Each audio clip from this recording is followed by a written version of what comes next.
देहपर प्रकरणातील अत्यंत गोडा अभंग आज घेतलेला आहे. शिवार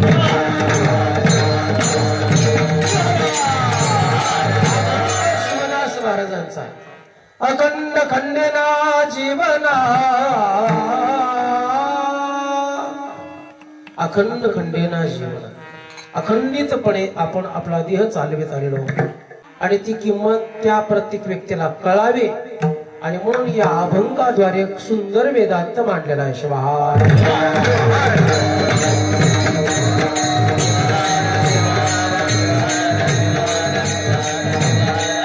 अभंगाकडे जाण्यापूर्वी अल्पसा परिहर तो म्हणजे असा.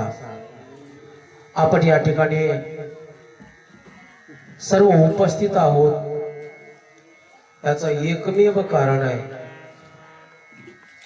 तुम्ही माझ्यामुळे या ठिकाणी आलेला नाहीत, आमचे भजनी मंडळामुळे तुम्ही या उपस्थित नाहीयेत, मृदंगाचार्यामुळे नव्हे, तर तुम्ही सगळे उपस्थित आलेत ज्यांनी आयुष्यभर भजनावर प्रेम केलं आणि भजनामध्ये एवढं प्रेम केलं. दोन माणसं असली तरी भजन करायला लावणारे आमचे आप्पा, आणि ज्यांचा आयुष्यभर एकच अभंग असा गोड होता, देवा तुझा मी. म्हणजे तळेकर महाराजांनी रात्री अभंग तो म्हटला, त्याच वेळेस मी तर पोचलो होतो. अशा जीवनामध्ये ज्यांच्याकडून भजनावर खूप प्रेम झालं असे आमचे आदरणीय वंदनीय आजोबा तुल्य असणारे कैलासवासी महालिंग त्रिंबक गिराम आप्पा यांच्या प्रथम पुण्य स्मरणानिमित्त, प्रथम वर्ष श्रद्धानिमित्त या ठिकाणी आपण जमलेलो आहोत. 1 वर्षापूर्वी अतिशय देखण्या परिवारामधून त्यांना या ठिकाणी शिवाला अर्पण व्हावं लागलं. आणि मग कीर्तन का करायचंय, तर जीवनामध्ये मायबापाचे उपकार कोणीच फोडू शकत नाही.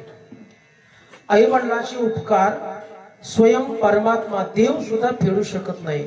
एवढे अगणित उपकार आहेत आणि मग त्या उपकारातून उतरायचं होऊ शकत नाही, पण केलेल्या उपकाराचा उजाळा मात्र करू शकतो, म्हणून कीर्तन आहे. शिवार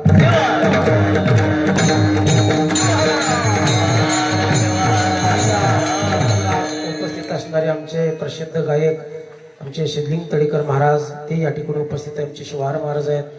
तसेच आपल्या महाराष्ट्रामध्ये प्रसिद्ध कीर्तनकार अल्पवधीमध्ये ज्यांनी कीर्तनाच्या माध्यमातून मराठवाडा धुंडाळून काढला, आमचे शिवभक्तपरायण उमाशंकर महाराज मिटकरी उपस्थित आहेत. आमचे हशिगोन महाराज मंडळी या ठिकाणी उपस्थित आहेत. हा नाना नाही, आता बरेच दिवसात 2-2 वर्षांनी गाठी पडतात नाही.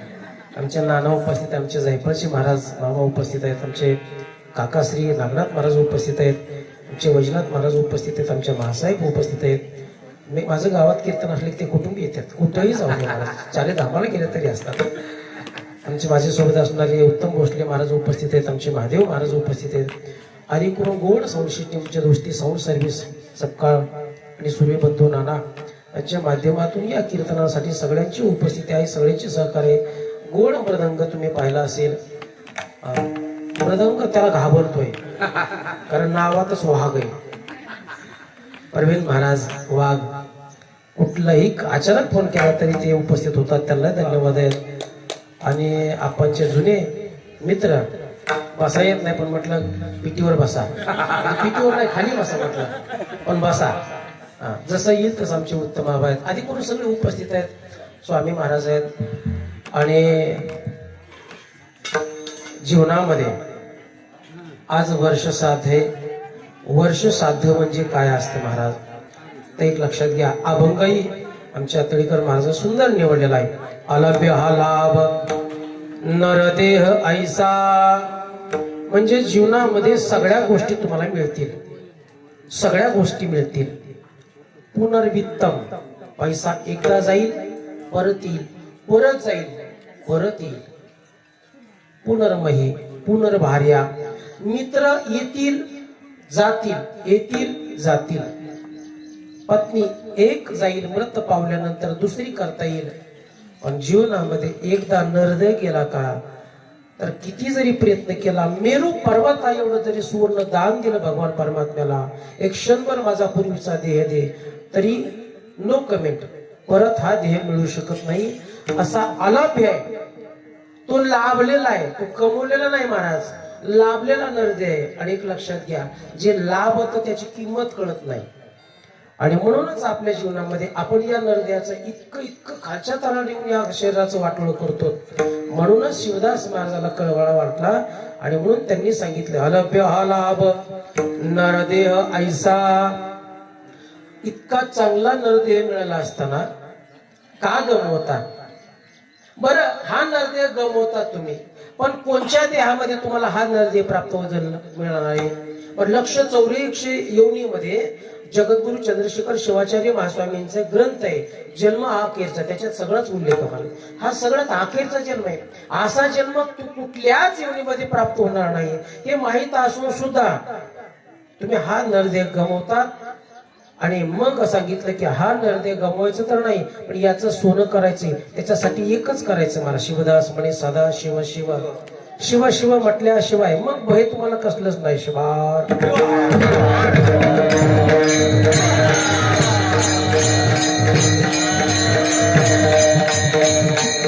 अभंगाचा लक्षार्थ कळाला की नरदेह मिळालाय तो लाभ म्हणून मिळालाय.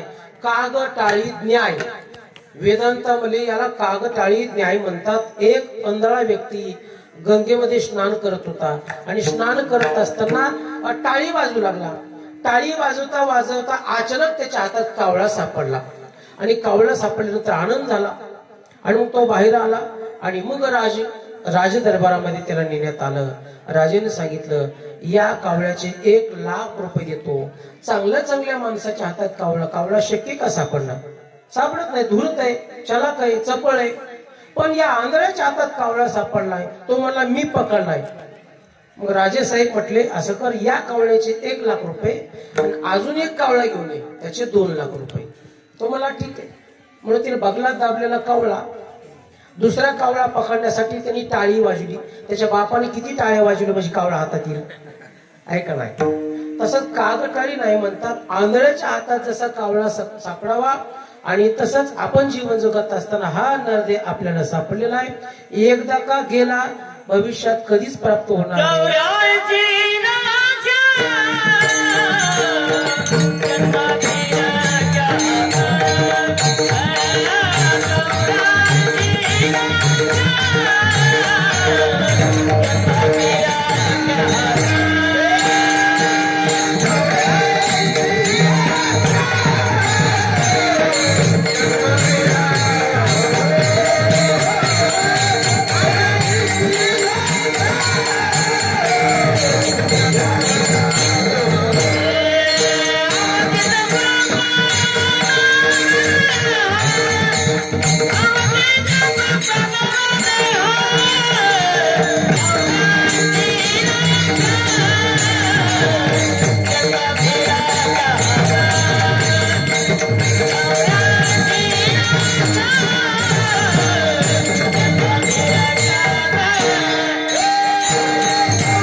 चक्रा मारल्या तरी परत हा देह मिळणार नाही. इतका चांगला देह मिळालाय, इतकं चांगलं सुंदर देह मिळालाय महाराज. एक लक्षात घ्या, प्रत्येकाच्या जीवनामध्ये संकट असतात.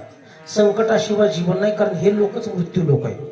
इथं आला की तो संकटात आला. अग्नीत उडी मारल्यानंतर पोळते म्हणायची गरज नाही, पोळणारच.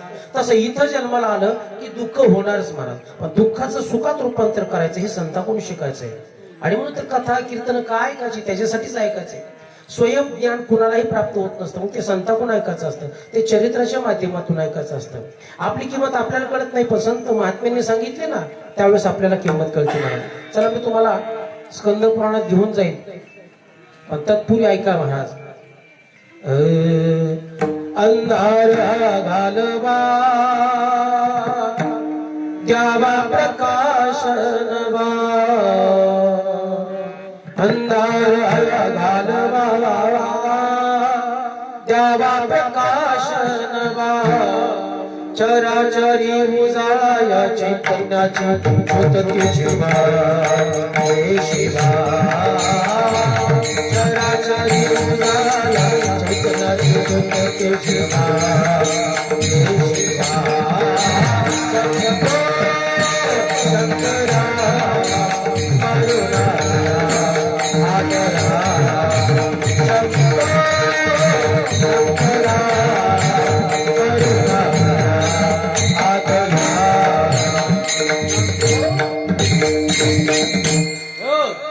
आणि हा जीवनातला अंधार घालवायचा आहे याला शिवाची कृपा असावी लागते आणि त्या कृपेशिवाय आपलं जीवन उजळू शकत नाही. पण कुठेतरी आपल्याला आपलं हे माता कुठे कवाच लागतो. म्हणून तर गुरुचे चरण, संताचे चरण, देवाचे चरण खूप महत्वाचे. चरणातूनच पुण्य प्राप्त होतं महाराज आणि चरणातूनच आपलं पाप त्यांच्यापर्यंत जात असतंय. आणि म्हणून जीवनामध्ये असा दुर्मिळ असणारा अलभ्य असणारा देह जन्म आपल्या हातात नाहीये. आहे का तुमच्या आमच्या? मृत्यू आपल्या हातात नाहीये. जन्म हातात नाही, मृत्यू हातात नाही. दोन्ही गोष्टी आपल्या हाताच्या बाहेर गेल्या.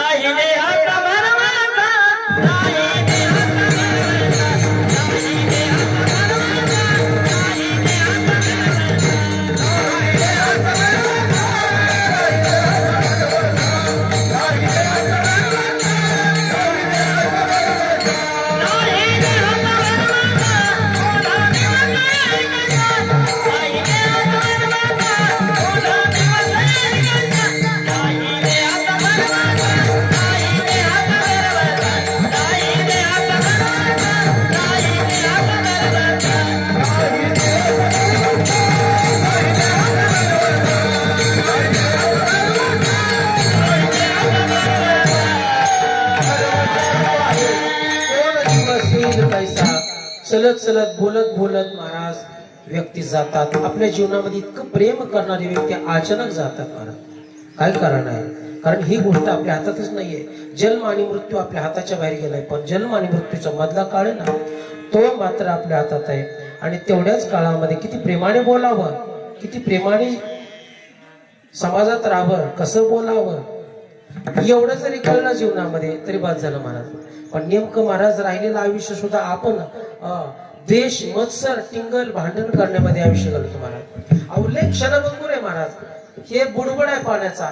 इतका अल्प काळातलं आपलं जीवन आहे महाराज, तरी सुद्धा या जीवनाची किंमत कळत नाही. म्हणून शिवदास महाराजांना सांगावं लागलं, मेरू पर्वत एवढं सोनं दिलं तरी देह मिळत नाही म्हणल्यानंतर महाराज, और या देहाची किंमत इतकी अगणित आहे महाराज.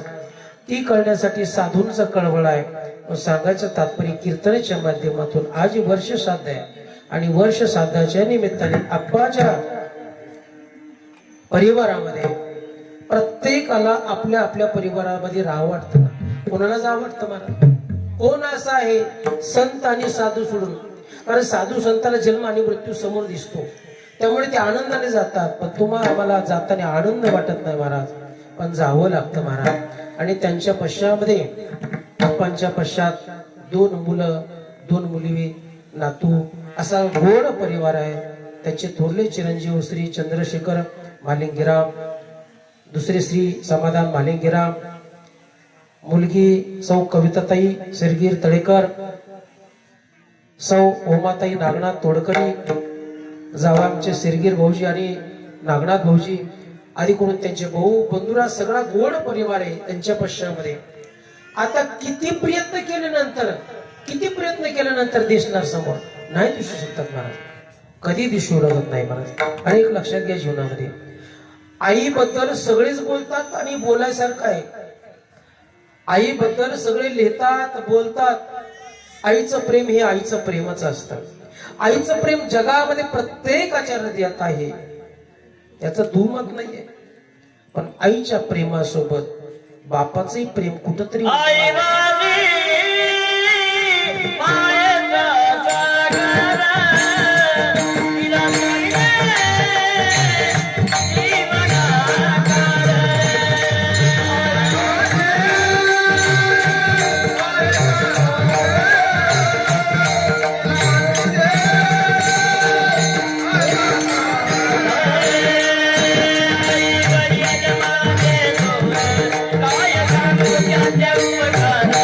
जीवनाच्या वाटेवर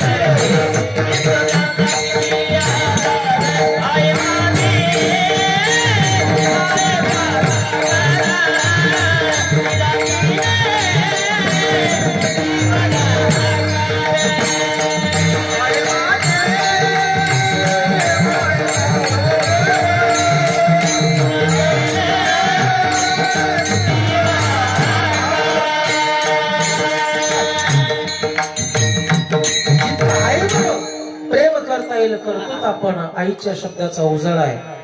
पण ऐका, आपण तितके बापाला विसरलो. भागवतामध्ये गोड दृष्टांत आहे. भगवान गोपाल कृष्णाचा अवतार होतोय, कंस माराही येणारे टपलेला आहे आणि देवकी मातीची तळमळ काय महाराज. आणि त्या देवकी मातीच्या तळमळीपेक्षा वसुदेवाची तळमळ आहे. पाठीत टाकला आणि भगवान परमात्म्याला घेऊन निघाले. जायचं कुठं? गोकुळात. गोकुळात सोडायचंय सुरक्षित. आणि पाऊस तर पडतोय, रोहिणी नक्षत्र आहे, श्रावण मास आहे आणि गावाच्या बाहेर आले.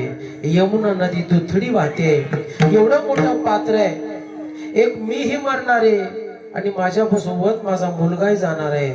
पण त्या बापाने विचार केला, मी मेलो तरी चालेल पण माझा वंश जगला पाहिजे.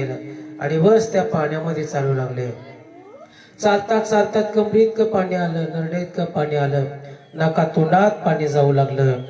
तरी सुद्धा आपल्या मुलाची शेवटपर्यंत काळजी करणारा असतो, त्याचं नाव आहे बाप. लक्षात घ्या. आई बरोबर लहान लेकरू चलत असताना त्याचे पाय थकल्यानंतर आईकडे हात करत. आई त्याला उचलून घेते. कुठे घेते? कडेवर घेते, पांघरून घालते. पण तोच छोटासा मुलगा बापासोबत असला की बापाकडे हात वरी करतो. बाप कडेवर नाही घेत, बाप खांद्यावर घेतो. आणि खांद्यावर घेतल्यानंतर तो मुलगा म्हणतो, बाबा मी तुमच्यापेक्षा मोठा झालो. त्यावेळेस बापाचं हृदय भरून येतं. बाबा बेटा, माझ्यापेक्षा मोठं व्हावं हीच माझी आयुष्याची कमाई आहे. शिवहार.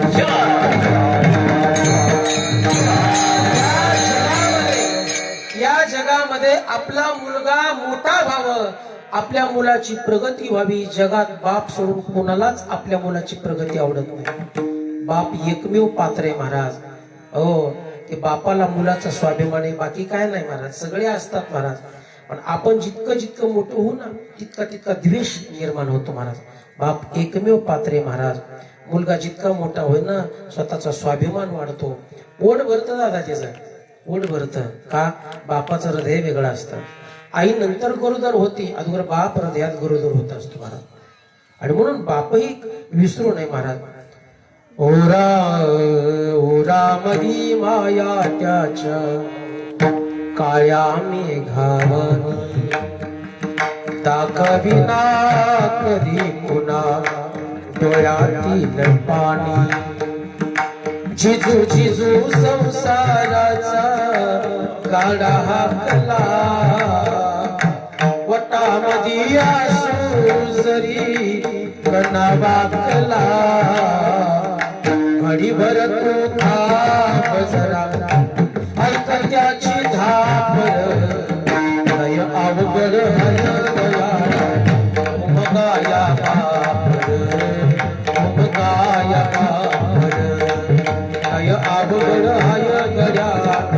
उमगाया बापर. कधी ना स्वभाव नसेल तुमचा त्यांचा पटत, झोपला ना बापा आपला, त्याच्या हृदयावर आपल्याला कान ठेवा आणि कान लावून बघा. प्रत्येक ठोका त्याचा परिवारासाठीच असतो, स्वतःसाठी नाही का. सगळं आयुष्य परिवारासाठी. माझ्या पश्चात माझी पत्नी, मुलं बाळ सगळे सुखी असावी असा एकमेव बाप आहे महाराज. त्या बापाला आपण सांधीला टाकतो. आईचं प्रेम आहे जगप्रसिद्ध आहे, पण बापाचंही तितकंच प्रेम असावं महाराज. अनेक वर्षापासून सांगतो महाराज, मुलीच्या लग्नासाठी गावामध्ये प्रत्येकाचं दार ठोकवणारा बाबा असतो. माझ्या ताईचं कल्याण व्हावं, माझी कशी परिस्थिती असली तरी माझी मुलगी राणीसारखी राहावी हे फक्त बापालाच वाटतं महाराज. आणि ज्यावेळेस लग्न होतं ना, लग्न झाल्यानंतर मुलगी नांदायला निघते, सगळे मित्र येतात, मैत्रिणी येतात, भाऊ येतो, बहीण येते, पण त्या मुलीची नजर असते मंडपामध्ये. महिनाभर बघते मी माझ्या बापाच्या पायाला पाहिला, कुठे माझे बाबा. पण बाप चार माणसात रडू शकत नाही. आई रडू शकते महाराज, बाप कुठेतरी कोपऱ्यात बसून डसाडसा रडतो. का? एका डोळ्यात आनंद आहे पण एका डोळ्यात अश्रू आहे. का? माझी मुलगी, माझा काळजाचा घड कायमची दुसऱ्याच्या घरी जाणार आहे. पण जीवनामध्ये महाराज बाप तो बाप असतो महाराज. आई सामान्य संकटाला तोंड देईन, पण जीवनावर असणारे, जीवनात मोठमोठे संकटाला तोंड देणारा बाप असतो. बाप बसून राहू द्या महाराज, बाप घरात बसून असला तरी मुलाला भीती नाही महाराज. पण एकदा बाप गेला की मुलं उन्हाळ होतात महाराज. पण लक्षात घ्या, बापाचा आधार म्हणजे एखाद्या भाल्यासारखा पहाडासारखा आधार असतो महाराज. आणि म्हणजे जीवनामध्ये ज्याची ज्याची मायबाप आहेत का खरं ते भाग्यवान आहेत, सांभाळा. कारण जीवनामध्ये एकदा प्रेम करणारी व्यक्ती निघून गेली ना, परत देवाला किती प्रार्थना केली देव तुम्हाला प्राप्त होईल, पण मायबाप कधीच भेटणार शिवाय.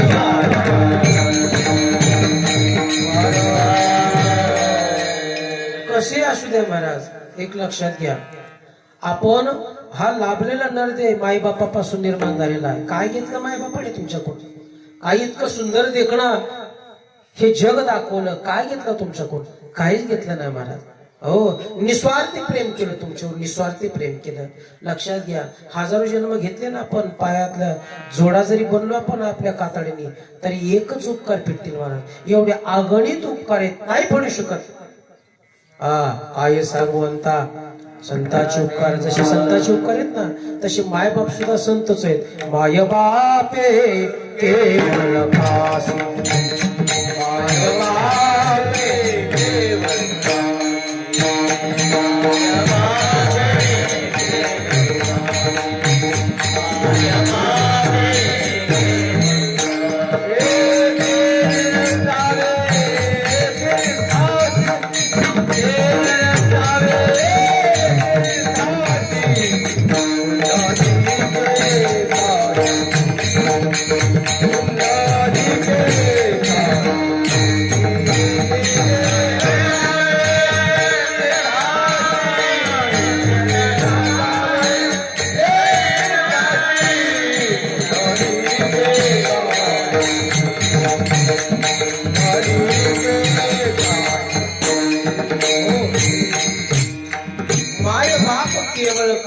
त्याने ना जावे तीर्थाशी. तीर्थाचं पुण्य प्राप्त करायचं नाही, माय बापाची सेवा करा.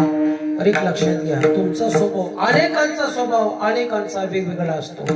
पण ऐका, ज्या परिवाराची कथा चालू आहे ना आता, भगवान शिवाच्या परिवाराची कथा, जे संकष्टी चतुर्थी धरतात, ज्यांना वाटलं आपल्या घरातले विघ्न दूर व्हावं, गणेशाने आपल्यावर कृपा करावी असं वाटतं ना, गणेशाचं संपूर्ण चरित्र पहा. गणेश मातृपितृ भक्त आहे महाराज, इतका मातृपितृ भक्त आहे. चला, आपण गणेशाचा प्रगट झाल्यानंतर चंद्र उदयाच्या टायमाला गणेश प्रगट झाले, काही दिवसांनी लहानाचे मोठे झाले आणि मग त्यांचा विवाह करायचा आहे. पण भगवान शिव आणि पार्वती दोघं असतात का, तर थोरला आहे षडानन कार्तिक मुळे, धाकटा आहे गणेश. आपल्याकडे परंपरा आहे थोरल्याचं लग्न नंतर धाकट्याचं, पण गणपतीच मागं लागला की आई लग्न माझं करा. दोघं हसू लागले, म्हणजे गणेश तो धाकटा आहे, तुझ्या दादाचं लग्न झालं की तुझं करूया. नाही ना म्हणला.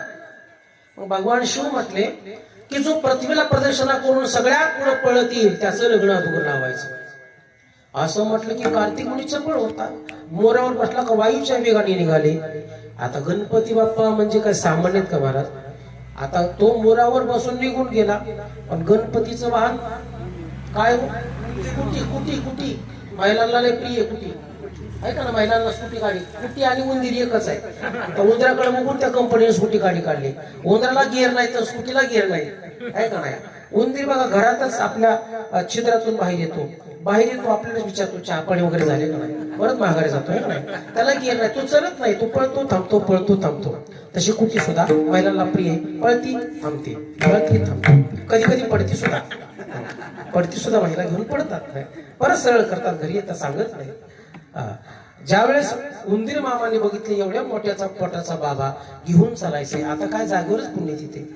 गणेश म्हणले no tension but about to kitchen, तू काळजी करू नको, तू चिंताच करू नको. कसा पण जिंका तसे मला कळते, आयडियाज गुड मेथडीज करेल, तू निवांत बस. आणि भगवान शिव आणि पार्वती, पार्वतीचं प्रेम धाकट्यावर जास्त होतं. पार्वती म्हणली गणेश जा, तुला मधला शॉर्टकट रस्ता सांगते, तू जा आणि लवकर ये, तुझं लग्न लावू. आई मला काळजी करू नको, कारण पाळण्यामध्ये सगळ्यात पुढे कोण येणार सगळ्यांना माहिती, कार्तिक मुळे. कारण गणपती जास्त पळू शकत नव्हता. आणि मग आयडिया केली, कैलासात गेले, मातेपूजेचं साहित्य आणलं, माता पित्यांना शिव पार्वतीला बसवलं आणि माते पित्याची सेवा केली. मातेपूजेचं सगळं साहित्य आणलं, पूजा केली. आणि भगवान शिव म्हणतात गणेशा तू वशला लावतो का रे? नाही म्हणला बाबा, वशला नाही लावतो. मी शास्त्र शिकलेलो आहे, मी बुद्धीचा दैवत आहे. पाद्यपूजा केली, 5 प्रदक्षिणा केल्या आणि सांगितलं ब्रह्मदेवाला बोलवा की मी पृथ्वीला प्रदक्षिणा केल्याचं पुण्य मिळालं की नाही. ब्रह्मदेवाला बोलावलं, शास्त्र घेऊन या. शास्त्रामध्ये बघितलं की मायबाप आणि पृथ्वी समान आहे. मायबाप आणि पृथ्वी समान आहे. मग मायबापाचं दर्शन घेऊन प्रदक्षिणा केल्या काय, पृथ्वीचं प्रदक्षिणा केल्या काय, एकच पुण्य आहे. मिळालं म्हटल्यानं पण जिंकला. आणि मग एकच नाही 2 पत्नी मिळाले, रिद्धी आणि सिद्धी. 2 पत्नी मिळाल्या विश्वकर्म्याच्या मुलीत. विवाह संपन्न झाला आणि विवाह संपन्न झाल्यानंतर 2 मुलं पण झाले, क्षेम आणि लाभ. जे आपण घरावर नाव टाकतो ना ते 2 मुलं पण झाले. षडानन अजून पळतेच, अर्धी प्रदक्षिणा झाली नाही. मला सांगायचा अर्थ आहे की माय बाप सगळ्यात सर्वश्रेष्ठ आहेत हे गणेशाने सांगितलं. आणि गणेशाने सांगितलं माझी चतुर्थी निमित्त व्रत धारण करतात त्यांनी आजवर चरित्र वाचा. गणेशाला काय आवडत होतं, माय बाप आवडत होते. म्हणून माय बाप केवळ काशी, केवळ काशीचं कीर्तन, माय बापाच्या चरणाचं कीर्तन साम्य तिने ना जावे तीर्थाशी. बरं तुम्हाला उदाहरण पुराव, पुंडलिका काय केली, परब्रह्म उभे केले. एवढी ताकद मायबापाच्या सेवेचे. म्हणून तुम्हाला जितकं शक्य होईल तेवढं करीत राहा. कारण सगळ्या विश्वातल्या तीर्थाचं पुण्य एकीकडे आणि मायबापाच्या चरणाचं तीर्थ एकीकडे. स्वाहा.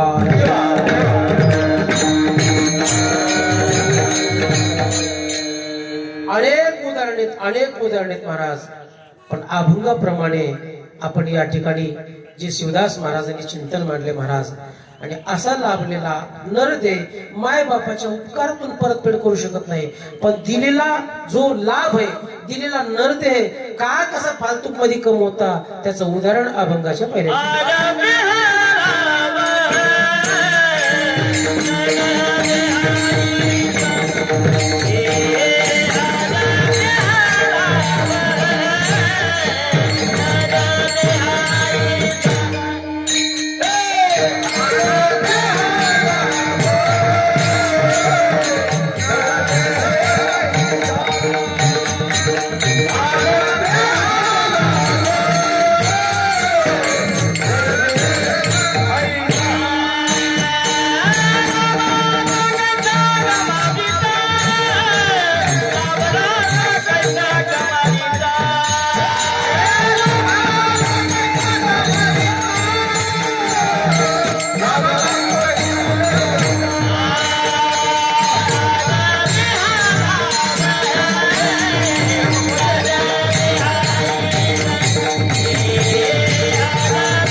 एसटी निघून गेल्यानंतर एसटीच्या मागे पळण्यात फायदा नाही. दिवा विजल्यानंतर किती तेल ओतलं तरी फायदा नाही. आणि जीवन संपल्यानंतर जीवनाचा अर्थ कळला काही फायदा नाही. म्हणून त्यासाठी शरीर चांगलं आहे, डोळे चांगले आहेत, चालायला पाय चांगले आहेत आणि तोपर्यंत त्याच्यावर प्रेम करा. याची किंमत करून घ्या महाराज. एकदा डोळे निघून गेले, हातपाय चालला नाही, परत त्याचा तुम्हाला अर्थ करून बी फायदा नाही महाराज. आणि आत्ताही तुम्हाला तीर्थयात्रा करायची, वारी करायची, हातपाय चांगलेत ना तोपर्यंत जा. कारण हे हातपाय तुम्ही इकडे झिजवतात कुठं, संसारामध्ये. संसारामध्ये फायदा सुद्धा नाही ना, नाही फायदा. आजा मेला पजा मेला बाळ बास नाही गेला देखत देखत ना तो पण तो आणि 1000 वर्षापर्यंत आतापर्यंत झाले आपले सगळे आजे सगळे पूर्वज गेले महाराज. अख्खा आयुष्य संसारासाठी झिजवलं. नाही परमात्मा, नाही संत दर्शन, नाही गुरुदर्शन झालं. आणि मग तीच शरीर जर खर्च केलं ती कामा लागलेला आयुष्य तरी आनंदाने जाईल. म्हणून असं लाभलेला आहे तो परत लाभलेला नाही, परत डबल लागत नाही. मग का कशासाठी गमवता बरं? आता तुम्ही गमवले तर कोणत्या देहामध्ये तुम्ही याची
सार्थक पाहावं विवेक करून. मग विचार करा.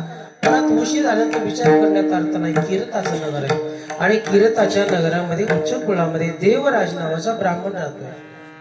लहानपणापासून संगत चुकीची लागली आणि चुकीच्या संगतीमुळे लहानपणापासून खोड्या करायच्या. माईबापाला आनंद वाटायचा, पण जसं जसं मोठा होईल खोड्या थांबल्या नाहीत. क्रूर असून व्यक्तीने जगू लागला. समाजात त्रास देऊ लागला, घरी त्रास देऊ लागला, सगळीकडे त्रास देऊ लागला. पत्नी मुलं बाळांना त्रास देऊ लागला. पण जोपर्यंत शक्ती होती तोपर्यंत सगळी घाबरत होती महाराज. परिणाम जीवनामध्ये 3 संगती आहे: कुसंगती, विसंगती, सत्संगती. कुसंगतीमध्ये जेवढे सगळ्यांचा नाश होतो, विसंगतीमध्ये एकाचा नाश आहे, एकाचं बल आहे. कसा? आणि सत्संगतीमध्ये येणाऱ्या सगळ्यांचंच कल्याण आहे. कुसंगतीमध्ये सगळ्यांचाच नाश आहे, विसंगतीमध्ये एकाचा नाश आहे, एकाचं बल आहे. आणि सत्संगामध्ये सगळ्याच कल्याण आहे. म्हणून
थोर लाभ झाला.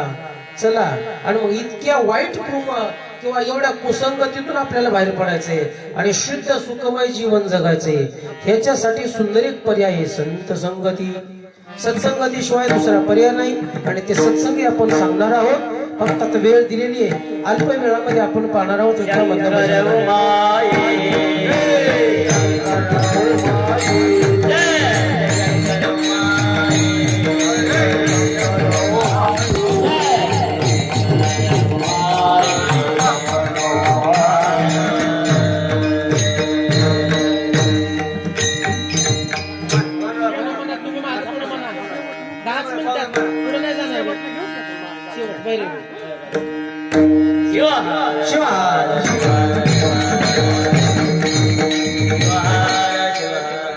काही भक्त मंडळी प्रश्न विचारतील की महाराज, आमच्या मनामध्ये वाईट विचार, कुविचार, द्वेष हे सगळं निर्माण होतंय, याला काय कारण आहे? याला 3 गोष्टी करण्यात आहे. ऐका, 3 माया आहेत जीवनामध्ये प्रत्येकाच्या. 3 माया आहेत. पहिली माया आहे विमुख जननी माया, दुसरी माया आहे आल्हादिनी माया आणि तिसरी माया वैष्णवी माया. विमुख जननी माया काय करते? तुमच्या मनात काही नसताना सुद्धा द्वेष निर्माण करते. आणि मग काय, याला कारण काय? तुम्हाला सत्संग कमी पडतो. तुम्हाला सत्संग कमी पडला की डोक्यात चुकीचे विचार येतात आणि चुकीचे विचार आले की भरकटत जातात. म्हणून त्याला विमुख जननी. विमुख जननी म्हणजे चांगल्या गोष्टीपासून विमुख करते, नरकात घालते, त्याला विमुख जननी माया. दुसरी आल्हादिनी माया आहे. तुम्हाला वाटलं तर मग की कीर्तनाच्या निमित्ताने काहीतरी चरित्र, कथा, नामचिंतन ऐकायला मिळेल, हे असं वाटणं, याला आल्हादिनी माया म्हणायचं. आणि मग तुमच्यावर भगवान शिवाची कृपा होणे, याला वैष्णवी माया म्हणतात. म्हणून या 3 माया, त्यातली विमुख जननी माया नरकातच घालते. माणूस होता, किती चांगला माणूस होता, काय बिघडला काय माहित नाही, लय देव माणूस होता. मग झालं काय? विमुख जननी मायेत अडकला. आणि स्वतःच वाटलं केलं, दुसऱ्याच वाटलं. म्हणून कुसंगती, विसंगती आणि सत्संगती. त्याच्यासाठी सत्संगची जेवढी जीवनात घडेल तेवढी घडवा. आपल्याला काही जणांनी गावातून निघलं का खलबत्ताच घेऊन फिरतात गळ्यात, सगळ्या गावाचं बघतात, पण ते ऐकायला आनंद वाटतो. कुसंगतीचा परिणाम आहे. ऐकू नये. आपल्या गुरुची निंदा, पतीची निंदा, मित्राची निंदा, आपल्या ज्याच्यावर प्रेम त्याची तर निंदा कधीच ऐकू नये मला. पण आपल्याला निंदा ऐकायला आनंद वाटतो. एक कुसंगतीचं परिणाम. याला एकच पर्याय, सत्संगती. चला, तो देवराज नावाचा उच्च कुळात असणारा पण कुसंगतीने बिघडला. बिघडल्यानंतर हळूहळू त्याचं वय वाढत गेलं. आता कुणीच विचारणार.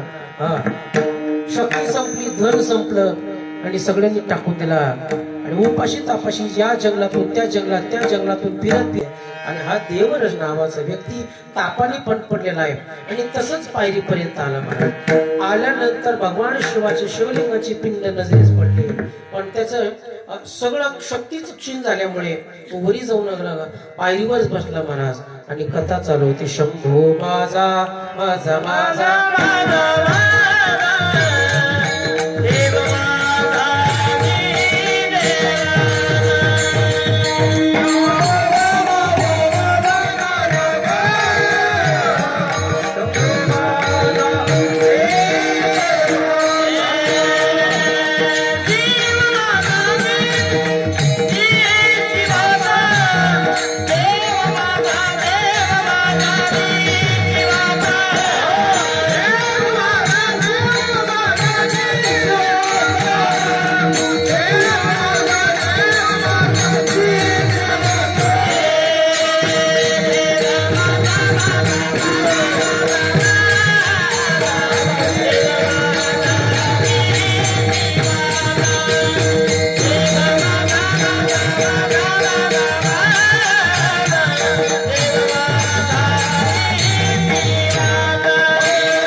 आणि त्यांनी ऐकले का खांबाला टेकून बसलेला आहे, आयुष्य संपत आलेला आहे, शक्तीहीन झालेला महाराज. आता मित्र नाही, आता परिवार नाही आणि बस शेवटचे क्षण पोहोचतोय. पण कानावर शिवकथेचे शब्द आले, भजन ऐकू आलं महाराज आणि शेवटी त्याने दिव्याची वात पाहिली डोळ्याने आणि गत प्राण झाला, जागेवर प्राण सोडला. मला सांगा, जीवनामध्ये अखंडपणे पाप केलेले देव येणार का? म्हणून जीवनामध्ये प्रत्येकाच्या दोन रस्ते असतात महाराज. तुम्हाला माहिती आहे का नाही? काय की मन दोन असतात, मन दोन आहेत, रस्ते दोन आहेत. एक रस्ता आहे अनितीचा, दुसरा रस्ता आहे नीतिमत्तेचा. एक इमानदारीचा रस्ता आहे, दुसरा बेमानदारीचा रस्ता आहे. बेमानदारीच्या रस्त्यावर तुम्हाला सगळ्या सबसिडी मिळतील, सगळ्या वस्तू मिळतील महाराज. जे पाहिजे ते मिळेल. तुम्हाला खाऊ वाटलं, खायला प्यायला वाटलं, जे पाहिजे ते भोग बेमानदारीच्या रस्त्यावर मिळतील. पण त्या शेवट रस्त्यावर यमराज खडा आहे आणि इमानदारीच्या रस्त्यावर तुम्हाला सबसिडी नाही, तुम्हाला चला लागून काठीचा रस्ता आहे. पण त्या शेवटी भगवान परमात्मा आहे. भगवान परमात्म्याच्या कडेवर बसायचं का यमराजासोबत जायचं? जीवनात ठरवायचं. दोन मन असतात, एक शुद्ध मन आहे, एक अशुद्ध मन आहे. मला जीवनामध्ये इतकं पाप केलं, मृत पावले आणि यमाचे आले सगळे दूत महाराज. मारिती तोडीती झोडीती नुष्ट यमाचे किंकर बहुसार आणि यमदूत त्याला मारू लागले की भगवान शिवाला कळालं. भगवान शिवाने शिवदूताला पाठवलं, झाले म्हटलं आपला भक्त आपल्या भक्ताला त्रास देतात. शिवदूत यमदूत दोघांची लागली भांडण. एवढं घनघोर युद्ध सुरू झालं. पण हे यमाला कळालं आणि यम त्या ठिकाणी आले. यमाने दोघांची भांडणं सोडवली पण ओळखलं महाराज, ज्या अर्थी भगवान शिवाने शिवदूत पाठवलेत त्या अर्थी हे भक्त आपला नाही, मग हा शिवभक्तच आहे. आणि ज्याच्यासाठी भांडण चालू आहे, त्याच्यासाठी पालखी आणली महाराज. असा देवराज अखंडपणे आयुष्यात पाप केले महाराज. आणि मग तो मनात विचार करतोय की या शरीराला व्यसनामध्ये, भांडणामध्ये, आयुष्यभर पापामध्ये शरीराचं वाटोळं केलं. पण शेवटच्या क्षणी मृत्यू समयी फक्त काही क्षण शिवकथा श्रवण केले, शिवनामाचा गजर ऐकला, भगवान शिवाचं शिवपिंड पाहिली एक क्षणभर, तर भगवान शिवाने शिवदूत पाठवले. मग मला सांगा, आयुष्यभर जर मी भगवान चरणी साधूच्या गुरुच्या चरणाची सेवा केली असती, या शरीराचं काय झालं असतं? म्हणून परत विचार करून फायदा नाही. शिवाहार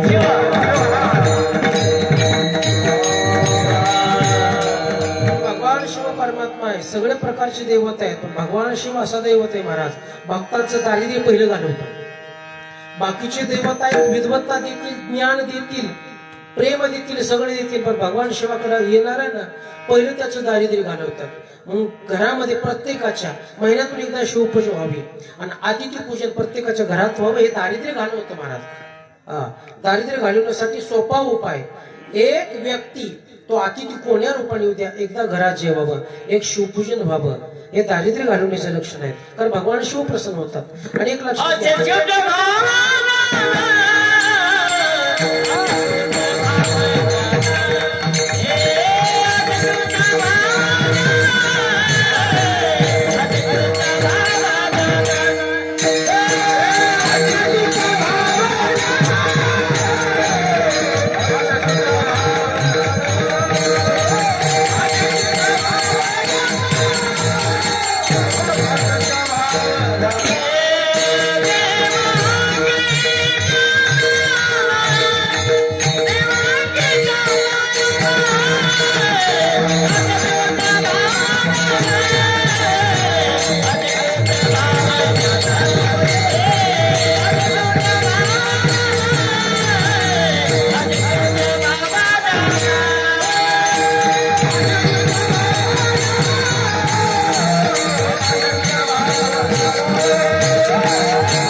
भाव देऊन जीवनामध्ये एक महिन्यातून अतिथी जेवावं. बस तुम्हाला नाही घरी जेवता आलं तर पंढरपूरला जा, गाणगापूरला जा, तिथं काही केळी दान करा, फळ दान करा, ते तुमचा पितृदोष घालवते, दारिद्र्य संपवते. महाराज या विश्वामध्ये पहिला भक्त आहे, त्याचं नाव गुणनिधी आहे. गुणनिधी नावाचा भक्त आहे. त्यांनी एवढी तपश्चर्या केली, एवढी तपश्चर्या केली, आणि त्या तपश्चर्याचं फळ भगवान शिवपती पत्नी प्रसन्न झाली. कोण? शिव पार्वती. आता भगवान शिवाच्या सोबत पार्वती होती. गुणनिधी नावाच्या त्या भक्तांनी सहज अशी वाकडी नजर टाकली. मनातल्या मनात विचार करते, भगवान शिव तर प्राप्त झाले, पण भगवान शिवाबरोबर ही जी स्त्री आहे ती कोण आहे बरं? तिने एवढं कोणतं पुण्य केलं की भगवान शिवाची अर्धागिरी झाली? मी जर असं पुण्य केलं तर मी शिवाचा मित्र होईल. म्हणून वाकडी नजर टाकली. पार्वतीला वाटलं, वाईट नजरेनेच पाहिलं, सांगितलं तुझा डोळा फुटू. आणि त्या गुणनिधीचा डोळा फुटला. भगवान शिव म्हणतात, पार्वती अगं ती तुझ्याकडे बघत होता, पण मनात विचार चांगला होता. तो मनात विचार करतोय की या भगवान शिवाबरोबर ही स्त्री आहे, कोणतं पुण्य केले तेव्हा ही भगवान शिवाची सखी झाली, मी सुद्धा असंच पुण्य करील असा विचार करीत होता. तू त्याचा डोळा फोडला. म्हणजे आता फोडला तर फोडला. आणि मग विश्वातला धनाचा मालक केला. त्याचं नाव आहे कुबेर. तोच गुणनिधी कुबेर म्हणून जन्माला आला. आणि ऐका, भगवान शिव ज्यावेळेस पृथ्वीवर प्रत्यक्षात या ठिकाणी प्रकट झाले, ते झाले आनंदवनात. आनंदवन जिथं अखंडपणे आनंद असतो, तो आम्हालाच आनंद असतो. आपण मसलवाट्यात किती जर राग आला तरी जाऊन झोपू शकतो का? पण भगवान शिवाला त्याचा आनंद वाटतो. तिथं कोणी त्रास द्यायलाच येत नाही. ते आनंदवनात प्रकट झाले. कैलासात कधी गेले तर कैलास पर्वत, त्याच शेजारी अलकापुरी, ही कुबेराची नगरी. कुबेराला वाटले की माझा देव माझा मित्र आहे, माझ्या सोबत माझ्या शेजारी राहायला हवा, म्हणून हे कैलास दान केलेले कुबेराने. देह काळाचे धन कुबेराचे, तुमच्या जवळ जेवढे पैसे आहेत ना, हे या जन्मात फक्त तुम्हाला दिलेले एवढेच तुम्हाला मिळणार. त्याच्यापेक्षा पुढे मिळणार नाही, जास्त मिळणार, कमी मिळणार तुम्हाला. काही माणसं म्हणतात त्यांनी कमवलं. अण्णा ऐका, कुबेराने जेवढं तुम्हाला जन्माला देतानाच धन दिले ना, तेवढंच तुम्हाला मिळणार, त्याच्यापेक्षा जास्त मिळणार नाही.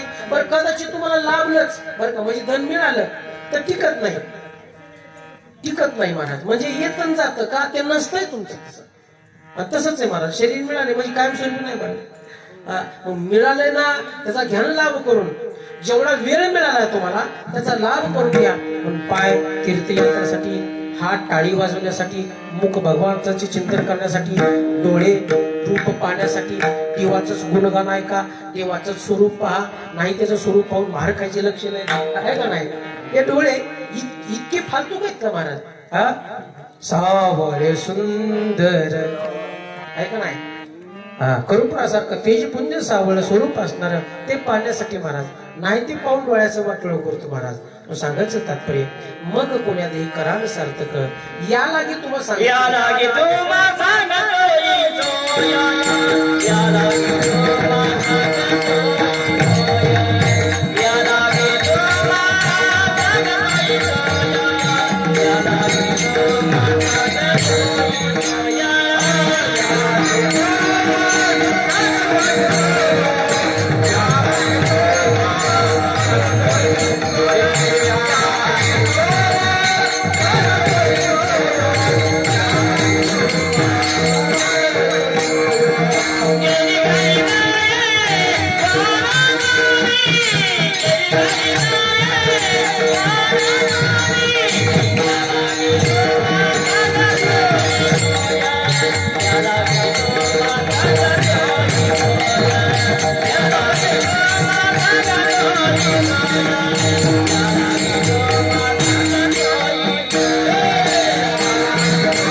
आता हात जोडून तुम्हाला सांगतो, परत ही घडी परतून येणार नाही, परत तुम्हाला वेळ चान्स मिळणार नाही, परत किती जरी प्रयत्न केला तर हे शरीर मिळणार नाही, गेलेलं शरीर परत मिळणार नाही, बाकी सगळं जीवनामध्ये सगळं काही मिळेल मला. म्हणून ज्याला ज्याला शरीर मिळाले त्यांनी शरीराचं कल्याण करा, सोनं करून घ्या. आबा आता तुम्ही किती जरी खर्च केला गुडघे दुखत्यात, नीट होते का? नाही होऊ शकत का? पैसा दिला, पैशात सगळं सर्वस्व नाही मला, किती बी पैसा दिला तरी पूर्वीसारखं चालता पळता येणार नाही. कारण का? आता त्याचं वेळेप्रमाणे झीज झालेलं आहे, खराब झालेले आहेत. आता किती प्रयत्न केला तरी पूर्वीसारखे होणार नाही. ते जिवंत उदाहरण आहे, जिवंत उदाहरण आहे. आणि ज्याला आपण शरीर म्हणतो ना, माझं शरीर नाही महाराज. एक साधू चुंबडीहून वालूडला निघाला, जात असताना 2-3 कुत्री मागे लागली, भूक लागली. भोगता भोगता साधूचा पाय धरला. साधूचा पाय धरल्यानंतर तिथे काय 4-2 लोक होती, म्हणले, ओ बाबा, कुत्रीने पाय धरला, रक्तबंबाळ केला, त्याला हाण म्हणा. ते तसंच पुढे पळतात. परत एकदा आवाज निघला, अहो ही काठी घ्या आणि त्या कुत्र्याला मारा. ते साधू म्हणतात, कुत्ता जाने चमडी जाने हाती, कुत्ता जाने चमडी जाने, मला काय करायचं का? माझा जर पाय असतं कुत्रीची ताकद कशी झाली करायची? ज्या ती कुत्र माझा पाय धरते त्याला हा पाय माझा. आता तुम्हाला उदाहरण, तुमचं डोकं दुखायला लागलं, तुम्ही काय करता? काय करता? औषध लावता. नाहीच राहिलं तर दवाखान्यात जाता. डोकं कुणाचं आहे? तुमचं आहे. डोकं तुमचं आहे ना, डॉक्टरच आहे, तुमचंच आहे डोकं. मग तुमचं डोकं दुखायला लागल्यावर तुमचं डोकं तुमच्या ऐकत नाही का? डॉक्टरकडे काय जायची गरज आहे? सांगा ना डोक्याला, दुखू नको बाबा, बराच वेळ झालं सांगते, नको त्रास देऊ, कशा डॉक्टरकडे लावतो? डोकं ऐकतच नाही मला. ज्या अर्थी ऐकत नाही त्या अर्थी डोकं आपलं पोट दुखतंय, सांगून ऐकत नाही, म्हणजे पोट आपलं शरीर. आणि तसंच आहे महाराज, नसताना सुद्धा आपण म्हणतो माझं माझं माझं, आणि जे आहे माझं ते म्हणतात तुझं आहे. आणि मग याच्यातच दुःख आहे महाराज. दुःखाचं कारणच आहे महाराज. पण तरी सुद्धा दुःखाचं रूपांतर सुखात कसं करायचं, चला एक दृष्टांत सांगतो, पुढे जाऊ.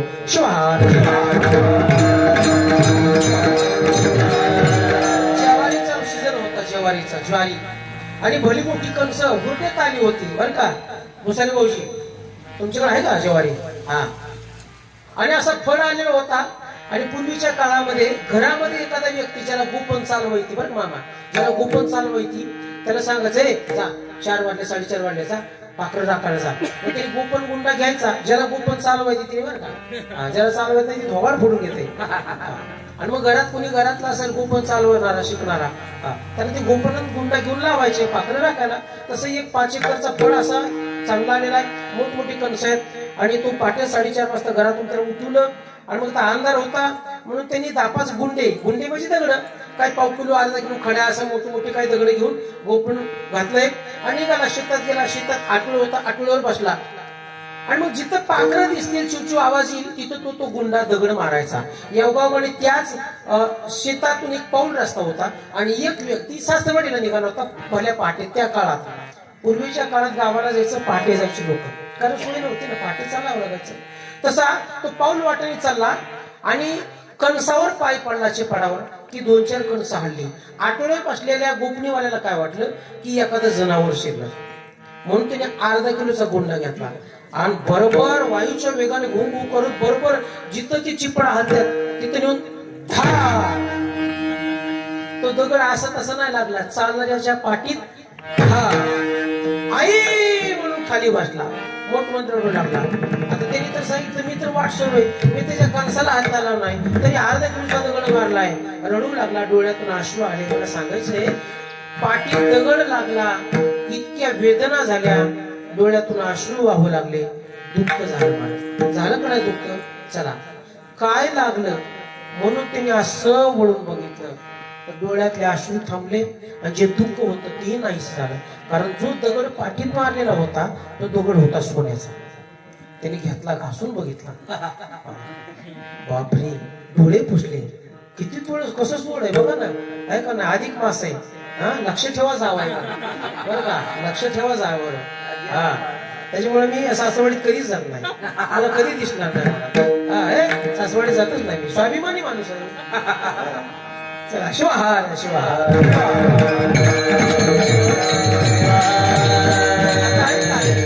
आई म्हणून खाली पडल्यानंतर आठवड्याच्या माणसाला वाटलं की माणसाला दगड लागलाय, आई म्हणते, रडते, डोक्यात लागला का पाठीत लागला, म्हणून तिने अंदाजाने दुखवत ना, ओ पाहुणं, माझे कोण चुकून जनावर समजून तुम्हाला दगड लागला, जास्त लागले का हो, मला माफ करा. ते खाली बसलेलं होतं, ती काय म्हणला, नाही जास्त नाही लागलं, आज असली दगड असली तर अजून 2-4 मारा, सण करतो. शिवाहार. जीवनामध्ये दुःख झालं पण सुखाची वस्तू पाहिली की सुख झालं. तसं तुमच्या आमच्या जीवनामध्ये दुःख होय, मग हे दुःखाचं रूपांतर सुखात कसं करायचंय, त्याच्यासाठी सत्संगात जावं लागतं.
दुःख घालवायचंय, दुसरा पर्याय नाही. सुखाच्या वस्तू घरी आणू शकता तुम्ही, पण सुख विकत आणू शकत नाही. झोप लागत नाही, लाख रुपयाचा पलंग आणला म्हणजे झोप येईल का महाराज? नाही.